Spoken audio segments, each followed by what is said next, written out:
All aboard! Next stop, City of Brickhaven. What started out as, I'm going to build a couple of modulars and it's going to be really cool, has now turned into an entire Lego city that's going to take up this entire room. So let's get it cleaned up, let's get it cleared out, let's get some repairs made, and get cracking on building the City of Brickhaven. So this is a 14-foot by 12-foot wide space, and we're going to take up just about every inch that we could possibly use. I want to see if my proposed train layout's going to fit, so we're going to slap that down. Now that we know that's going to fit, we'll get back to that later. But in the meantime, let's get some other details in. Some clouds on the wall. Let's lay out those tables. All right, so the tables are going to be built out of 2x4s, essentially 3 separate modular table structures. And the reason why I'm doing that is that there are going to be 2 separate train tunnels leading to a subway terminal. This way, the table breaks should fall precisely on the edge of base plates. Everything should fall into, we'll call them Lego dimensions. Base plates are 10 by 10, 10 inches by 10 inches, and we'll see if that all works.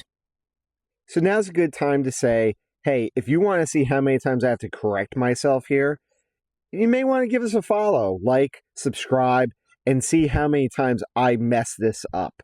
Because chances are, I'll be wrong at some point. This is going to be more like a Technic set. Going to get 50 steps in and have to go 20 steps back just to go 2 steps forward. So let's see. Give us a follow. Let's see where this thing goes. Okay, so now we're going to put down the tabletops.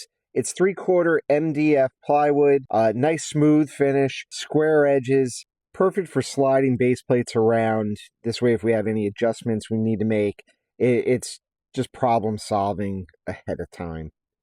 I definitely recommend MDF over substrate, let's say like OSB or CDX plywood. Those 2 surfaces are much rougher. Base plates aren't going to slide as well or easily. So make sure that you make an investment here now, because this is the foundation to your Lego city. So just a bit of advice, if the thought of this should be good enough has popped into your head, chances are it's not. So fix it now before it becomes a problem down the road. Okay, so enough of that. Now that we have our table frames built, our tables covered, let's get to snapping some Lego together. Okay, I know, it's not Lego, it's Trix Bricks. But Lego doesn't make an elevated platform like this.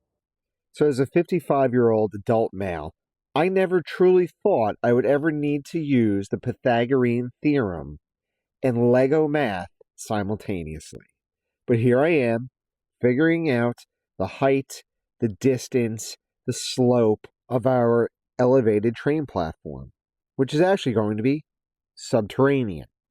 At some point, I have to figure out where the cut line will be for the tabletop to where the train track will actually start to go down into the tunnel.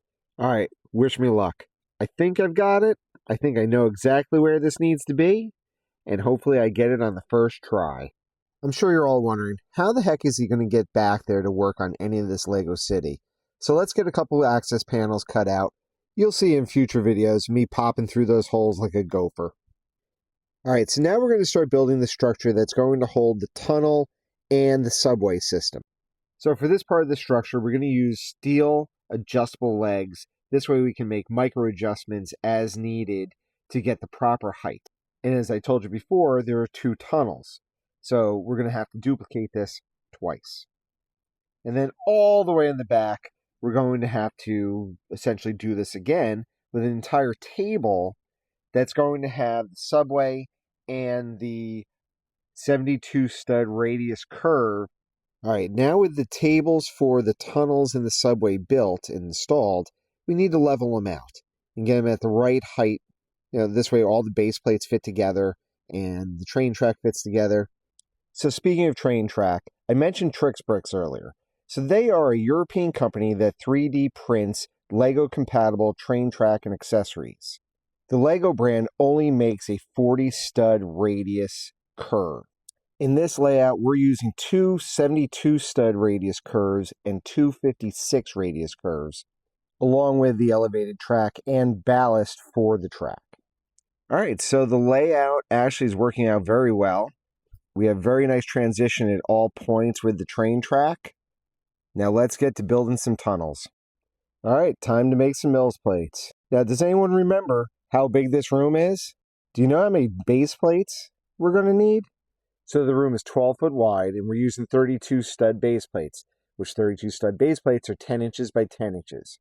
So 12 foot, 10-inch base plates, that leaves us with 14.4 across. Now, the room is 14 foot long. So we have 14 foot, multiply it by 12 inches, 168 inches, divided by 10, gives us 16.8 in length. Multiply that by the 14.4, leaves us with 242 Mills plates. Now that does not include the subway, which will require another 12 base plates, which brings us to a total of 254 base plates.